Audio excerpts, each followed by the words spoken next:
welcome to everyone. Happy to see you. And even though our numbers are dwindling for the moment, we know that we must part, but we will come together again someday. Never more to part, too.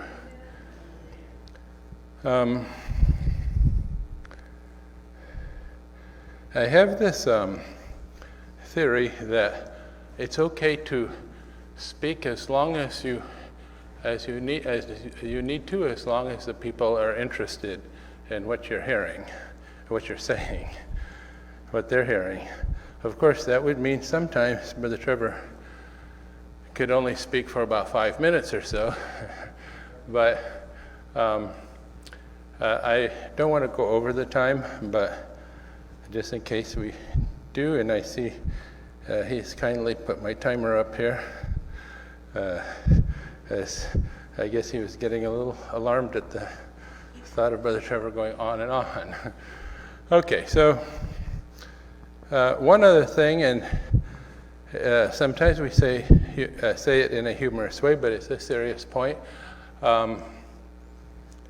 You may have heard of the story, and it's almost certainly true in a general way, of the non-churchgoer who went to church with his wife one day, and afterwards he said, "I'm not going back there again."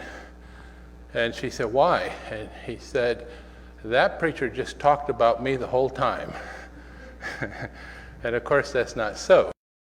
The preacher didn't even... Excuse me. But I am not speaking about anyone. So if you think so, it was just something that we needed to do. And I put it, we've done it before, but I wanted to do it again and get it out. And that is the association's position on drugs. We do need to go over this in health reform, touch on health reform a little bit. This is the opening of the actual letter from Brother Houduff. And we've reprinted it starting at the 4th paragraph. So these paragraphs are not in our reprints as far as I know. And that doesn't, that should not bother anyone but our good Waychief brethren. But if out of curiosity people would like to see the first 3 paragraphs, of course they're available. And the whole thing is available in the original format as well. It's an important matter for us because the wrong use of drugs causes a lot of problems. Brother Jan, would you put up the PDF for a moment? If it's not too much to switch back and forth here. One of the very first things that were published by the association way back at the very earliest time in California, and this is just after the separation, I would say. So we wondered, just reduce that. It looks like it is just a little large there. Okay, yeah, thanks. Okay, well. Okay. So what I want to do here is, this is the cover, and the illustration I thought was very interesting. When needed, if we don't have drugs, there we go, that's good. Not yet, we still want it. Yeah, thank you. When needed, if we don't have the drugs, it leads to untimely death. When we don't need the drug, it leads to untimely death in many cases. So we do need to understand the situation. We do have to have a little bit of understanding. And in Sister White's time, the drugs were very toxic, poisonous. By our standard, even the doctors today, most of the drugs prescribed in her time would be forbidden today because they were so toxic, so poisonous. And it is true, too, that in Brother Hadif's time, most of the drugs that were approved then are no longer approved, no longer used. So we are moving toward less toxic drugs and more effective drugs. And I say moving toward. We're not there yet. They still have plenty of problems.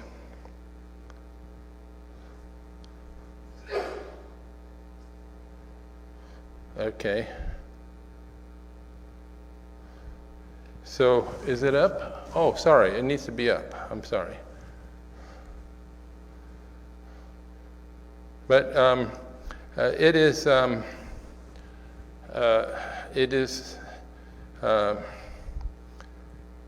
important to understand the drug situation. If drugs have a very little chance of helping you, but they have a good chance of hurting you, why would you take them? Let's take the case of mercury-based drugs. To me, it's fascinating because doctors were prescribing mercury-based drugs for a long time. What did they see in that process of poisoning people with mercury? It's very interesting. Over 100 years, 150 years, maybe longer, it took them a long time to notice that they were poisoning people. I've always wanted to have more information on that. And I guess today the internet has grown big enough to where they would have it. But the point is that nobody wants to use mercury-based drugs today. We try to avoid mercury. We know it's toxic, even in small amounts, tiny amounts, let alone drug amounts. So there's some very strange things that happened in the past. And if the doctor were to come to you and say, you have a choice between getting this mercury drug or going out in the sun and getting the fresh air and the vitamin D and so on from the sun, what one would you choose? You would go outside in the fresh air and the sunlight any day, every day, obviously. So we have to understand the situation, the particulars of the situation, and so on. Now, today, if you have bacterial pneumonia, both lungs involved, and the doctor says, I have this antibiotic for you, and you say, no, I prefer to go out in the sunlight. What is the situation? You will likely die from that pneumonia. I'm speaking about a very serious case in an older person. They used to call pneumonia 150 years ago, 100 years ago, the old man's friend. Now, it's a kind of an odd friend, but the reason they called it the old man's friend was you went quickly, relatively quickly. Okay, it wasn't dragged on a long time. So, would you like to say, oh no, I'll try some natural things instead of the antibiotics? And by the way, there are powerful and effective natural antibiotics. But if you don't know what they are, how to prepare them, and how to take them in the right way, then you might as well forget that I said that there's natural antibiotics. Because it's not, that is not going to do you any good. You heard that golden seal is good. It is good for certain things, but there's nothing that's good for everything. And so how do you take it? How much do you take? And so on. How frequently. So there is a lot of things, understanding here. And if you have a doctor, and we do have some Davidian doctors, by the way, naturopaths and natural healers. And if you have a Davidian doctor who is knowledgeable about these things, good. Okay, very good. But if you don't, and the doctor says, you really need this antibiotic. If you wait a day or two, we're going to have to hook you up to an intravenous antibiotic, and you will be hospitalized if you make it. So what do you do? Would you like to wait and have a worse problem that you barely survive? I have seen this done. I have seen it done here. Now, I don't mean by anyone here, by the way. The person I'm thinking about is not with us anymore, literally. But we cannot behave like this. We have a responsibility. This body is the temple of the living God, and we have a responsibility to keep it strong and healthy, if as long as possible, because this is the temple that we serve the Lord with. If our body collapses, we don't have health, we don't have strength. Instead of being able to help others, we become an object of charity. We absorb help from others. And so it's our responsibility to keep our health in the best situation for as long as we can. And if that means that we use antibiotics, fine, use them. They are going to have some side effects, some lasting side effects sometimes. But it's better than not being alive. And that is our principle. If the good outweighs the harm, then do it. And if the harm outweighs the good, then don't do it. It's a real easy to understand principle. And our opinions and our feelings have nothing to do with this. It's all cut and dried based on the science, the experience of the physician. The doctors who are very experienced can tell you what people in your situation, what the odds are, how long they will live, and they can't say that as God would say it, but they can say it with pretty good accuracy. And you can beat the odds. They say you have 3 months and you live 4 months, and it's like, in the 4th month, he was totally wrong. But in the 5th month, he was right. Okay? It was just a matter of the exact time. And only God knows those things. But the doctors have a lot of experience. And it's just as if we were to tell Brother how to do his job. When we don't listen to a doctor that we have chosen to use, we are saying, yes, I'm coming to you to help me, but I will tell you how to do your work. Can we do that? I could tell you that there are many things, maybe from some people's point of view, a lot of things that I have read over the years and I have squirreled away on my computer and so on. A lot of health information. But I'm not a doctor. I don't have the ability to understand and treat the various things that doctors do. And I have to take the best understanding that we have from them. Now, if we have a choice, of course we'd like to do things naturally. And we want to move that way. We do want to set up that way. We need to have a doctor here that can oversee these things. And as time goes on, we hope to see that. But there are, and this is something that's interesting, and you know about the antiviral powders, supposed antiviral powders. Well, there's antibacterial things. There are some powerful herbs, powerful in the sense that they are effective antibiotics, not powerful in the sense that they're dangerous. And so it's very nice to have non-toxic, hardly toxic, natural herbal remedies. And we want to see that, we want to move in that direction. And these things really do exist. So we will move in that direction, but we have to move in the right way. If you are a specialist who has spent years studying these things, good.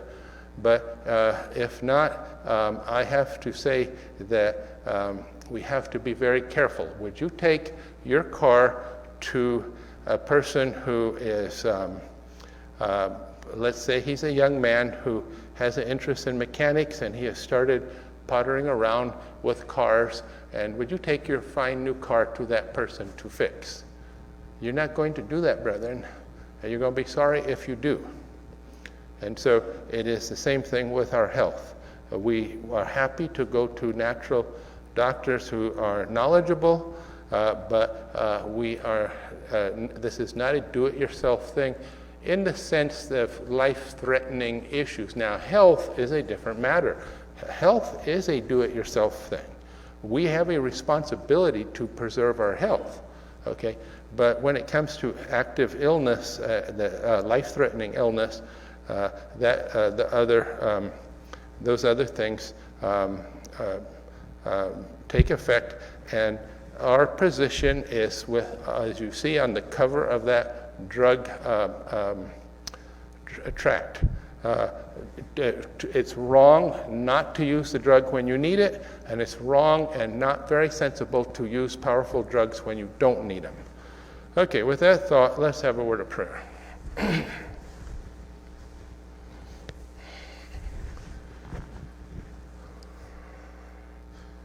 Our Father in heaven, we thank you that we have this chance to come together to spend time with you, to learn more of the things that you would have us know. And we pray that we will all have a deep commitment to maintaining our health, that we understand that health reform is the right arm of our message, and that it is impossible for people who are sickly and in poor health or strength to rightly teach and exemplify this message to others. We pray that you will be with not only us, but our brothers and sisters wherever they are around the world, that you will continue to watch over them, and that we will continue to come closer to each other as we come closer to thee. We pray all these things in Jesus' name. Amen.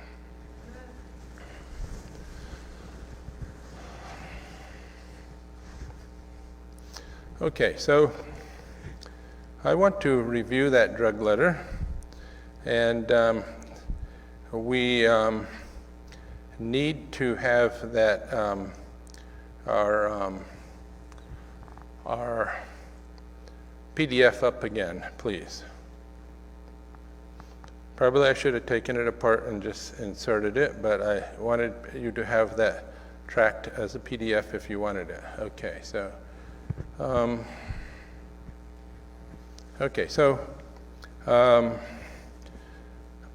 going to just read a little bit here and there. We don't have time to read much, but on the fourth paragraph, Brother Hadif starts with this, and this is how this starts right here. If the fanatical no-druggers had remedies to replace the drugs in the treatment of critically acute and deadly disease, if they were able, without opiates, to relieve severe pain, without anesthetics and surgery to remove deadly malignancies and burst appendages, and to repair mangled bodies, without vitamin K to check hemorrhages, and without insulin to eliminate excess sugar in diabetics, or if they were able, without nitroglycerin, to relieve angina pectoris, or again, without digitalis to slow down the too rapid pulse, or without chloramine to stimulate the too slow pulse. In other heart disorders, then there would be justification in their indiscriminately condemning drugs. Now, as a matter of fact, knowledge has increased, and we do have natural remedies for many of these things, though surgery is still necessary for accidents and so on. And we should not, of course, hesitate to undergo that, and it is something that no one wants to have to do, but if that is what is called upon, we have to. But there is natural things here. Now, because knowledge has increased and there are natural remedies, we talked about malaria before. How many people could imagine that there are excellent natural remedies for malaria? It sounds like just craziness, okay? But that's not so. There really is. And there are remedies for many, many other things. But are they accessible to you? Are you able to get them? Are you able to have a doctor prescribe them? Are you going to take them in the right way? Some of them can be a bit troublesome. You have to take every few hours in a certain way.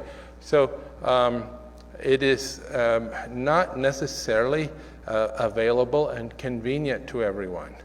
And natural antibiotics are not, they're going to be safer and better than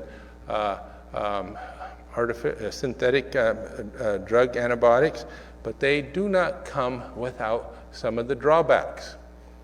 It would be possible to have less effect on the flora of your intestinal system. So in theory, some of them may not have that damaging effect that some antibiotics have. If we've taken a lot of antibiotics in our life, we have damaged and screwed up our intestinal flora. It's a very widespread problem that is only now being recognized and properly addressed, only beginning to.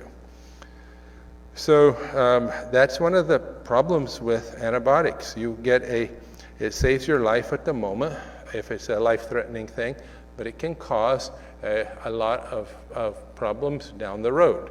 But again, even so, it is worthwhile. If it was your life that is being saved, it's worthwhile to take that. Now, what Brother Hadif is saying here is we do have to have ways to replace the drugs. That's a rule, okay? We are going to pray. Brother Hadif teaches that we pray and do, okay? Both. So it is not a matter of doing nothing. It's not a matter of going back to the very old-fashioned treatments advocated by Dr. Kellogg and often thought to be originated with Sister White, the water hydrotherapy treatments and so on. Okay, so it's not a matter of going back to those things.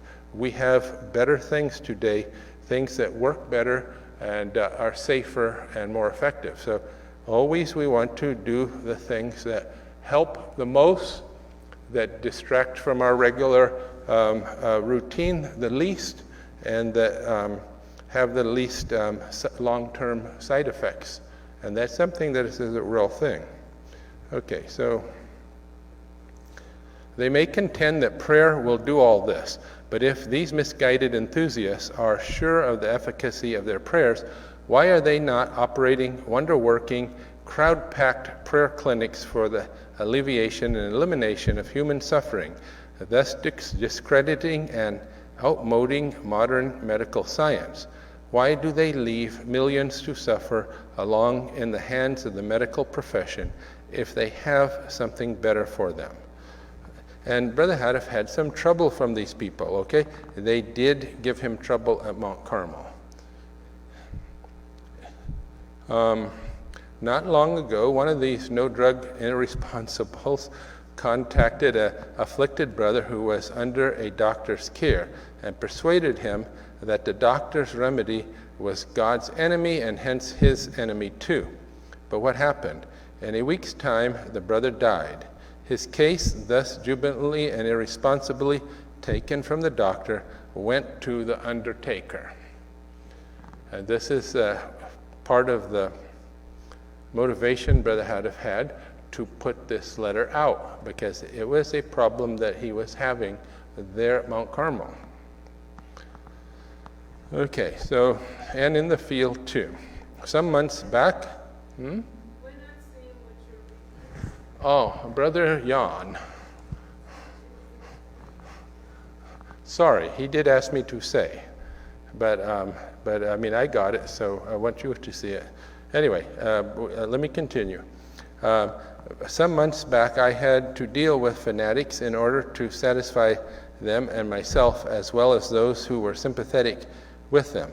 I gave them what they wanted, part of our hospital building, and whatever equipment and supplies they had to have.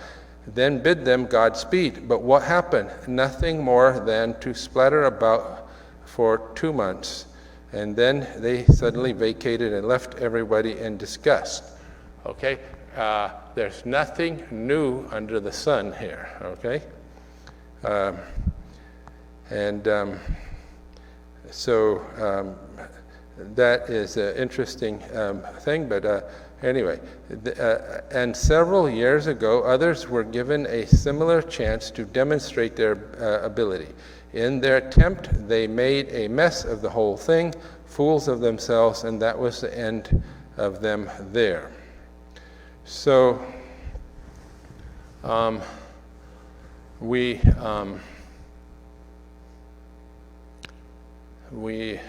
sorry that it didn't come up. I really should have inserted these there, and it would have only taken a moment. But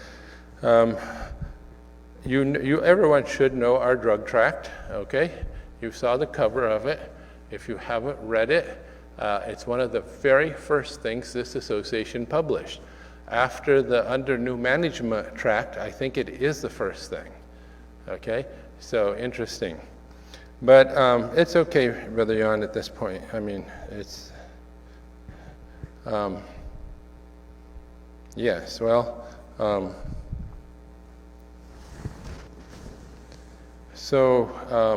let me see here. There was one or two other points there, but we will leave that go because of time. And I want to show you one of the people who was giving Brother Houteff a little bit of trouble. His name is John P. Kelly. I tried to find out what happened to him, but if your name is John P. Kelly, it's not easy to find you because there's so many of you. And I really was not sure if I did track him down. There was an Apostle John P. Kelly, on my word of honor, of about the right age, but I don't know that was him.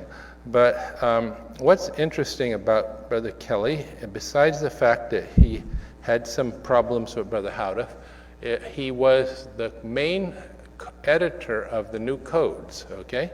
So this was Brother Kelly. It was not Brother Bingham who was the editor of the new codes.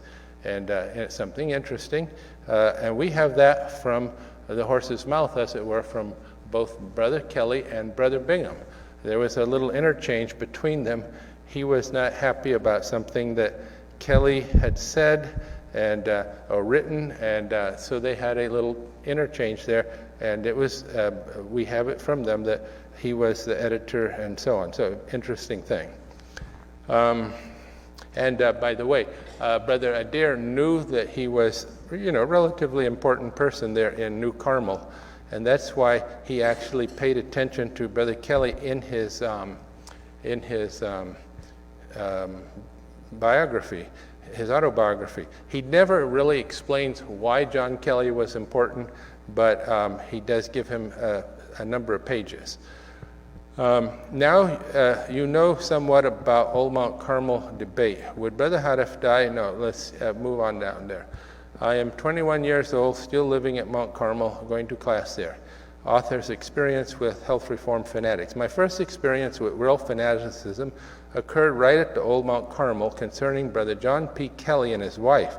They were Seventh-day Adventists who accepted the Shepherd's Rod message and worked in the cafeteria shortly before I came in 1952. A Davidian sister who lived there told me that he said that it was a sin to drink milk even from our own healthy cows. Now, Mount Carmel was different from us in some ways. I know very few people here use milk or eggs. I understand that, and people have, we have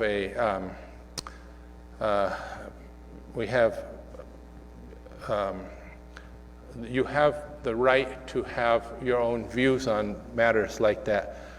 If they have not been a general movement in that direction, you still have a right to have your health views that are not actually unhealthy, that are not actually moving backward, okay? But at Mount Carmel, they had cows and they had milk. Milk was one of the staples that they had. And that's just the thing. I've seen their menu, their cafeteria inventory, and I have a copy of it at one point. When they shifted managers, everything was inventoried, and so we get an idea of what they actually were serving in the cafeteria at that time. which might be surprising in some ways, but that's not the point right now. They were someday, a Davidian sister, she came to the cafeteria one day to denounce anyone who drank our milk. That's Sister Kelly. And Brother Houteff asked him how much work did he do that day. He said he couldn't work much because he was too sickly. And Brother Houteff said the workers there were all healthy because of the diet served in the cafeteria and could work 8 hours or more. He also told him that if he would eat our food and drink our milk, he would also be healthy. Now, there's something interesting about grass-fed cows. If you have, and we don't have grass-fed milk in the store, so this is not something that applies, but grass-fed cow's milk is quite healthy for you in many ways, not every way, all the time, and I personally I would not necessarily use that kind of milk myself, but and that's a health choice on my part, okay?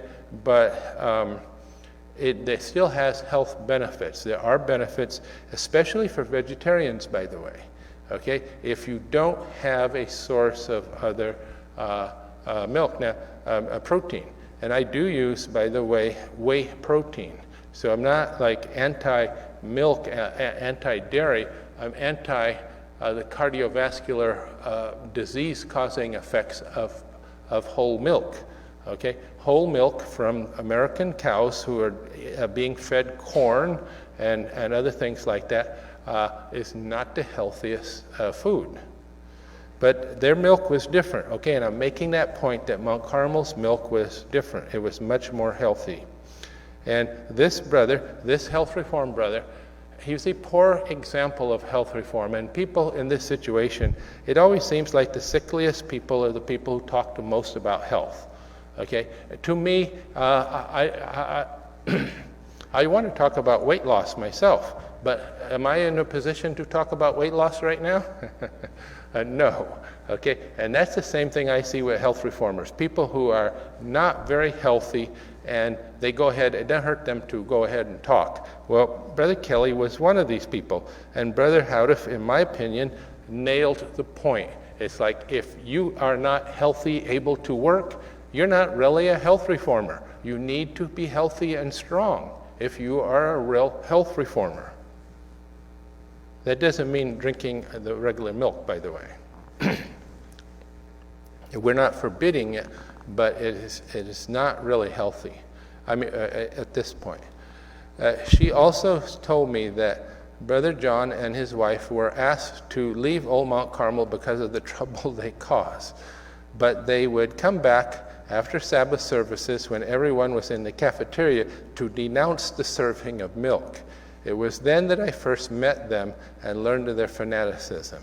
And when Brother Houteff had Brother Wolf escort them off the property, I saw them raise their arms in the air and shout, "Praise the Lord, we are being persecuted for Christ's sake." Okay. The Brother Houteff had some interesting, quote, interesting times there at Mount Carmel. So there was the people there gave him a lot of trouble from time to time.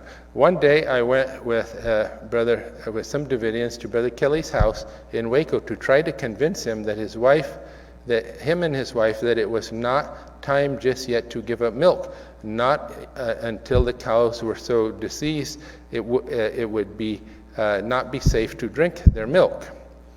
And Brother Adair wrongly has called for the ceasing of drinking milk because of mad cow disease in 1996, which a lot of people by now have forgotten. It was a wrong and uninspired call, and because he is the teacher of the teachers of a large portion of Davidia, many people think that that's what we should do as a requirement.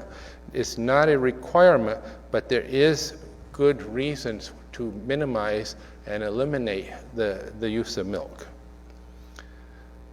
We told them that if they did not give up their fanaticism, they would lose the truth of the message of Elijah. And he did eventually, by the way.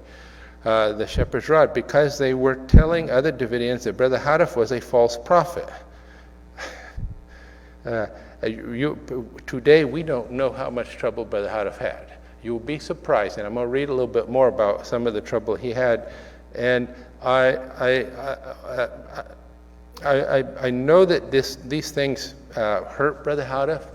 He did not live as long as his brother, who was not a health reformer. They hurt him in many different ways, and it is wrong. But where I have to smile is Davidians were Davidians. Okay, the same things that we see today, same things were going on then. Okay, it's like, when are we going to grow up? But they would not listen to what we told them, and we finally left. It was not until too long afterwards that I heard he lost his mind and was committed to the hospital for the insane. Later, he was supposedly cured and released. And, whoops, I lost the... Okay, so I guess that's all I took on that, okay? So, and that's fine. Oh, no, here it is. Then one day he came to Old Mount Carmel to ask Brother Hadaf to forgive him. And I saw him lying flat on his face in front of the pulpit in the chapel, praying to God, and he left. Okay, still behaving in an unstable, fanatical way. The Lord doesn't require us to throw ourselves down at the altar and pray like that. He can hear us quite fine just sitting in a chair. This was fanatical behavior.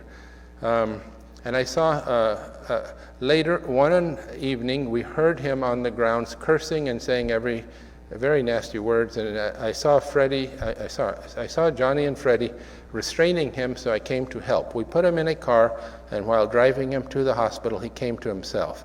He said he didn't want to say such bad words, but some power forced him. After we left him at the hospital, I never heard of him or his wife again until many years later, when I had a brief encounters with them, which I will tell you in a later chapter. Now I must tell you another story, and it could be Brother Dare doesn't know that he was the editor, from what he's saying here, but he also wrote this book many years later and forgot many things. The point here is this brother was not healthy, this brother was not balanced, and this is one of a small handful of people who were giving Brother Hadaf some trouble on various issues, drugs being one. Now, another person that gave Brother Hadaf problems and was a cause of the letter, the drug letter, was a person called Brother Alfred J. Bashan. He lived in Tacoma Park, Washington, D.C. This is written on March 15th, 1950. I have before me, dear Brother Hadaf, I have before me your letter of March 10 asking me for information or point out by name the conditions that exist on Carmel. Now, Brother Hadaf wanted to put a stop to his accusations and so on, and was just asking him for information. Brother Bashan, because he was a little off himself, misunderstood this and decided that he had an inspired role to play from this point. I realized the position that I have been called. See that right there? Brother Hadaf asked for a little bit of information from him, and he instantly decides that he is called to actually be a corrector of Brother Hadaf in Mount Carmel. That I have been called and have been filling for a year, and Brother Hadaf, it is not an easy one, okay? So he is called to correct and instruct, and I have at hand here much evidence that the practices on Mount Carmel are not good, and in fact they are very bad. To be more specific, deplorable. Now, Brother Bashan is one of the anti-drugging people, and this is why we're reading him. He is not actually there at Mount Carmel, but he was a very much against the use of drugs under any condition, by the way, any condition at all. Now, whether this condition are true or false, I will not try to prove, for I have not been at Mount Carmel for nearly 8 years. I will, however, name some of them here. A paid worker reports that he was very much upset over the use of drugs on Mount Carmel. And another, a layman, and the paid worker is very likely Brother Elder Wilson, who stayed with him for about 6 months. And so that is at that time, so that's probably was his source. But anyway, the paid worker reports that he was very much upset over the use of drugs on Mount Carmel. And another, a layman on the hill, reported that this was even forced on one of the sisters on penalty of leaving the hill. And I think that's likely true, okay? And I completely agree in principle. I don't know the details, and none of us should be second-guessing Brother Houteff, but if it's necessary to take the drugs and people prefer to commit suicide, they need to commit suicide somewhere else. They don't have a right to do it here on the hill. And they didn't have the right there at Mount Carmel. And we are going to maintain that.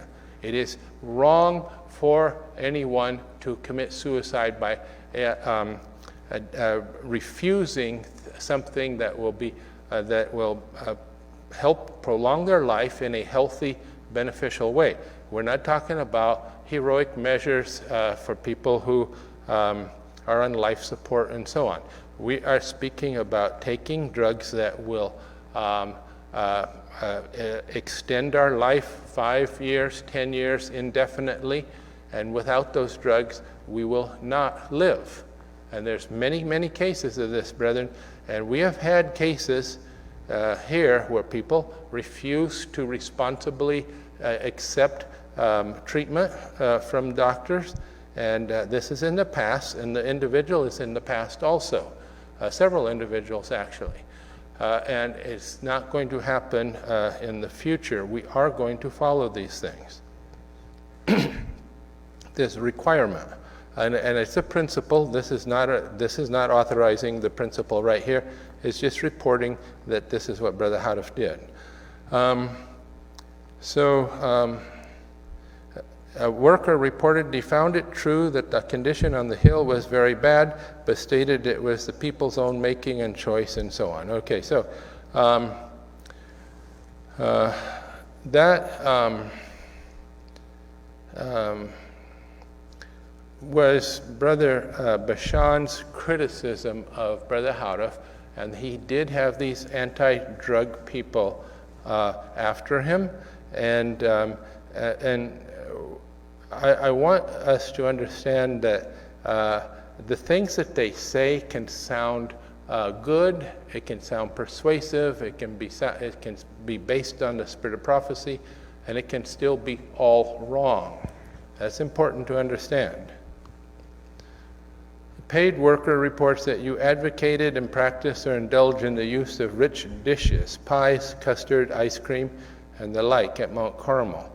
Now, I don't know about this myself firsthand. I don't have any information except that at one wedding reception and meal, they did serve ice cream, and Brother Houteff was reported to have said, "No more ice cream." Okay, so that was his position. I have that letter somewhere, I believe, a scan or a copy, but.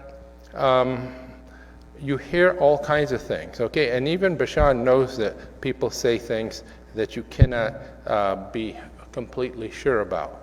And that's an important thing, by the way. People do say a lot of things, and we need to take those things with a grain of salt. Sometimes it's true, sometimes it's not. The reason I'm stopping at this point right here for a moment is that Brother Bashan says, "Now, Brother Houteff, as to my part in this, I have no choice in the matter. This you already know. So all I can do is to let God judge between you and me." He had put himself into that position of being the corrector of Brother Houteff of Mount Carmel, okay? And he thought he was called to that position. Later, he realized he wasn't, and still later, he went out completely.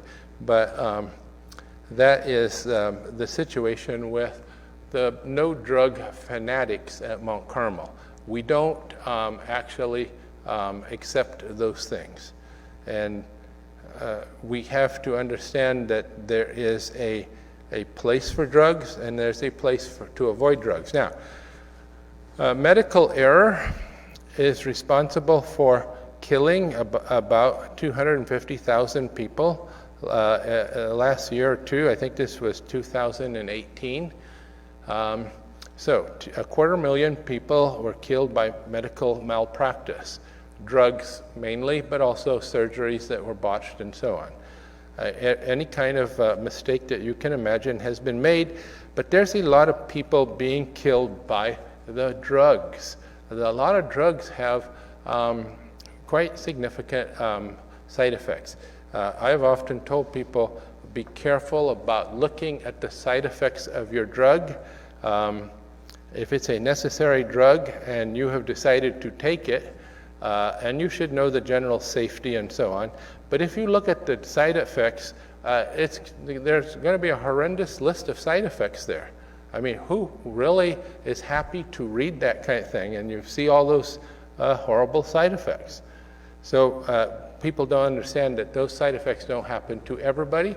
Nobody gets all of the side effects, and most people don't get any of the side effects, but there's still a possibility.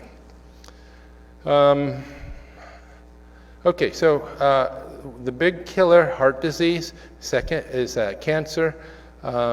If we are concerned about genuine health reform, are we going to be mostly concerned about kidney disease?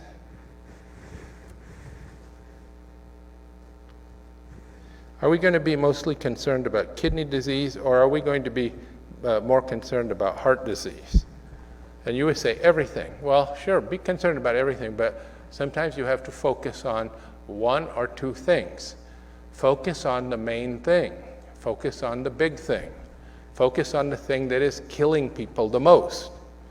Now, it just so happens that if you are dealing with heart disease, very often you are improving the health of the body overall, and all these other things will actually be benefited, okay? Hard to do anything for heart disease, and you didn't do something for diabetes. So that is a interesting thing. But this is my critique of a lot of Adventist medical missionary things. It's a poultice and a Band-Aid. And you have very serious conditions that need a lot more than they offer. They offer old, outdated, antiquated halfway treatments and suggestions, and we need a lot better health reform and medical missionary technology than what is being put out by most the Adventist health people that I have seen. I think it's a mistake for us to go to the Adventists for doctrinal matters, and I think it's a mistake for us to go to the Adventists for health reform matters. We don't have to do that. What causes cancer? Now, at this point, I know I went over, and I also have had this idea of a button here that you can push. And as enough people push it, the electrical charge or whatever builds up here until I have to leave where I'm standing or be shocked. It's just a thought. But we do want you to not go, be bored, and I want to get through this as quickly as we can. What causes cancer? Everybody seems to be a scientist, a cancer scientist, what is it called? Oncologist. Yeah, everybody's an oncologist. They have a treatment for it right at their fingertips, and that's very peculiar when you think about it. How did everybody get to be so knowledgeable about such a thing? It's not, okay? And I think that we should really hesitate before we tell other people how to be healthy. We need to concentrate on ourselves. Unless we are health experts. We are doctors or specialists in some way. How does cancer get started? And the point here that I wanted to show you is that a genetic alteration occurs in the cell. You have normal cells that are going along, minding their own business, and something comes by and damages the DNA, changes the DNA, and so they are no longer healthy, normal cells anymore. And if the DNA is changed in just the right way, they can become a precancer or a cancer cell. And that is what happens then with cancer. So I know that people have lots of thoughts about how cancer occurs and so on, and your thoughts need to be in line with what is known, what is true. If you have lots of thoughts about your computer and they're totally based on wrong information, and there's so much wrong information going around on the internet, you're going to mess up your computer. Well, you're not going to follow all that nonsense. Well, I'm sorry, but you need to have a real understanding of these things here. What causes cancer and what can be done about the cancer and so on. Now, the things that environmental factors that can cause cancer are not limited to toxins. They also can involve viruses, probably bacteria. There's a number of different things that can cause cancer. Radiation is another one, okay? It can literally, well, it's not literally, but it does cause, the ionizing radiation damages the DNA to where it is no longer able to reproduce correctly. It reproduces in a defective way, and it moves into the cancer life cycle. And the thing about cancers is that they're very, within their framework of their requirements, their nutritional requirements, they are very persistent and strong. They will just keep multiplying. There's no checks on it. A normal healthy cell has a limit to how many times it can divide. And it's called the Hayflick limit, if I'm pronouncing anything correctly, but Hayflick seems like a fairly simple word. But anyway, so after the researcher who found that, and as we get older, our cells have less divisions left in them, but there's always like 10 or 12 more divisions left but normally it starts like at 50, 60, something like that, I forget, a lot. But with cancer, there's no limit to how many times they can divide, and that's why they can just divide and spread and so on, okay? They have some other tricks besides that, but that's the main thing we want to talk about real quick. So cancer, it's a problem. There are different ways to attack it. If you look at all these different things, if you considered these things different receptors on the cell, the cancer cell, they call them pathways and biochemical pathways, and there's different ways that you can kill the cancer, or you can reduce it. So in the past, they would have a drug that would it killed the cancer. It attacked this one pathway, and it's like, oh, wonderful! We are attacking the cancer along this pathway, but there's like 15 or 30 other pathways. So now they are trying to do better, and they will prescribe 3 or 4 drug combinations sometimes to hit 3 or 4 or 6 pathways at once. And what if we had non-toxic substances, otherwise known as herbs, and so on? What if we were able to hit all 15 or 20 pathways all at once, safely and in a non-toxic way? It is possible to cure cancer. Okay, it is, and actually they are moving in that direction. What I am proposing is not original. It is something that is being a direction that they're moving in. So it is important that we come after the problem from a number of ways. If you take only one way, the cancer often becomes resistant to the drug, the chemotherapy, just like a bacteria does. And so you will be killing all the cells that are very susceptible to that drug, but you will be, the few will survive that are not so susceptible, and then all of a sudden the drug stops working. And so that's the problem with using one drug and one pathway. They know that, and they are doing things to take care of that problem. Our treatment of cancer, the mainstream treatment of cancer, has vastly, vastly improved in recent years. Vastly improved. This is stage 1 cancer, breast cancer. What is this gives a 1 year, but it could, well, I didn't have time, but there's a 5-year survival rate that is identical to this, okay? The studies have shown that the early treatment of breast cancer, the rate, and they don't like to say cure, but I'm not a doctor, I'm going to say cure. The cure rate of early stage cancer is very, very high. Okay, that's very close to 100%. It was 100% actually. Okay, so it is surprising just how good their treatment is getting in some cases. Not every case, but in some cases they have made dramatic improvements. Now, our great killers today are heart disease and cancer, but that's not always been so.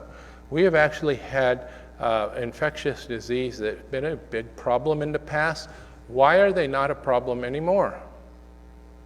They're not a problem because medical science has advanced, and we are able to handle those things. This is the reported cases and deaths from measles in the United States. You see an epidemic type profile there. It comes and goes, but it's high. Okay, it doesn't matter. It's always it's pretty high. Well, what is the situation now? Except in certain very small cases, that little flat line there has continued. Our efforts have been successful. People do die of measles. It is a dangerous disease. People are harmed by this in many different ways. Our efforts along this line have borne fruits. And we can also address these things in a natural way as well. Whoops. Okay, polio. Now there's a number of things here. I did not cover all the infectious disease, but the trend is all going to be the same. This is the trend for the infectious disease, okay? I got that a little bit too low. It's not negative, but even so, it's low. Now, this is important. You have to give credit where credit is due. This is drugs. These are drugs that are doing this. And there is a place for drugs. Now, there's even more place, in my estimation, in my view, for non-toxic, natural means of healing. And that's where we want to move. I mean, it just makes sense. It makes sense to use the least toxic, the most effective means that you have. But brethren, if you don't have access to that information, and many people will be like, I've never heard of herbal antibiotics. And if you haven't heard that there's such a thing, and that they are effective, and they can do the job, then how are you going to get them? How are you going to take them in the right way? And so on. So you aren't, by the way, to a large extent. So I want to encourage you to understand that when we need drugs, they have a very beneficial role for us. Okay? And it's a mistake to think that we can just be like John P. Kelly, or we can be like Alfred Bichon. Now, the thing with Bichon was He was a nut. He was a health nut. He was also a bit of a hypocrite. That time that he spent at Mount Carmel, that whole time he spent giving Brother Hadafi a lot of trouble too. He was a smoker, and he did not give up smoking until years later. He was smoking cigarettes at Mount Carmel, but quietly. And of course, Brother Hadafi didn't know. And we know that because he told Brother Elder Wilson, and he and Elder Wilson did fall out, and Elder Wilson kindly passed that information on to other people. That's not of importance. The important point is that we have people like Brother Alfred Bashan who are fanatical and somewhat hypocritical and giving Brother Hadafi a lot of trouble. So we have that even today, and brethren, it shouldn't be. We need to grow up. The position that I have outlined from the message, and I know I didn't actually outline it because we didn't read the full drug letter, but the position that we advocate, the association has always advocated, is when you need it, use it. When you don't need it, don't take it. You don't take it for every little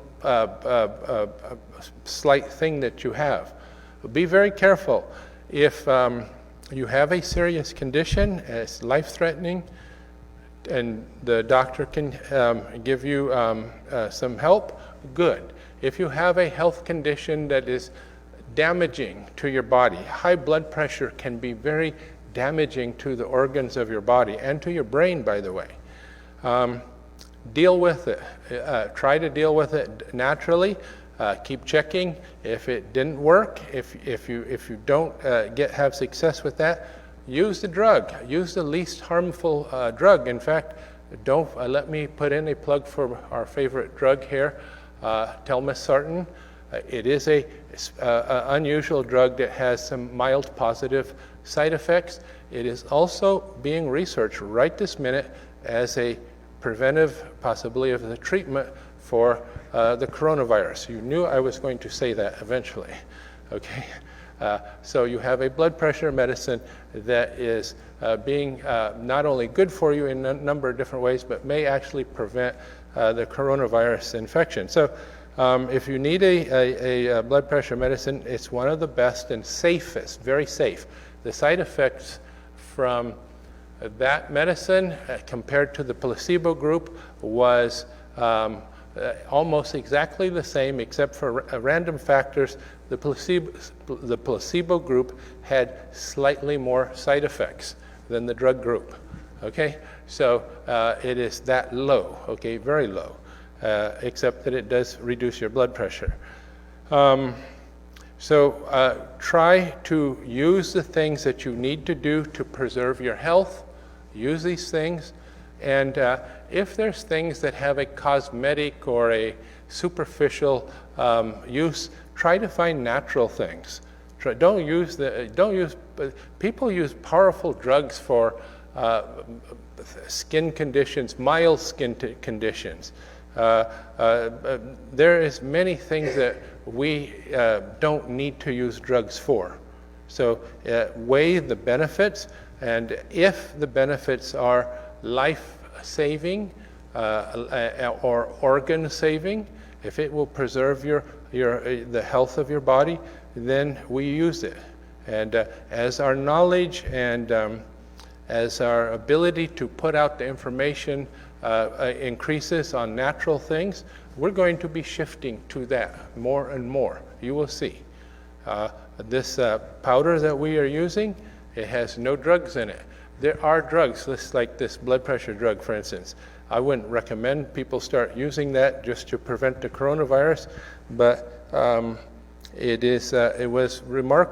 was something they had seen from the beginning, and they had considered from the beginning, and they're running a study right now. The first study seemed to show that it reduced the death rate in serious cases when they were using it as a treatment to 5%, which is lower than other treatments except for the worm medicine ivermectin. Okay, so you know what they're doing. They're looking for every possible way of treating this, and they're actually finding a lot of ways. And so like I said, there are positive reasons for taking these things, but unless it's life-threatening or organ-threatening, we don't want to be using the drug. So that is our bottom line on our drug position, and I hope that there are no people who are going to dig in their heels in a fanatical way. This is not the time to be doing it. This is the time to be intelligent, to be amenable to instruction, and we all move as a group forward, okay, on these things. Why should there be a John P. Kelly over on this side and a Bashan over on this side heckling us as we move toward the kingdom? We don't want that. And if there has to be, there has to be. But I hope that each one of you will understand what we were saying and see the blessings to following this teaching, which is the association's old teaching from the very beginning, okay? And remember, it just comes from Brother Houteff. That whole drug letter is Mount Carmel's teaching. Thank you. God bless you.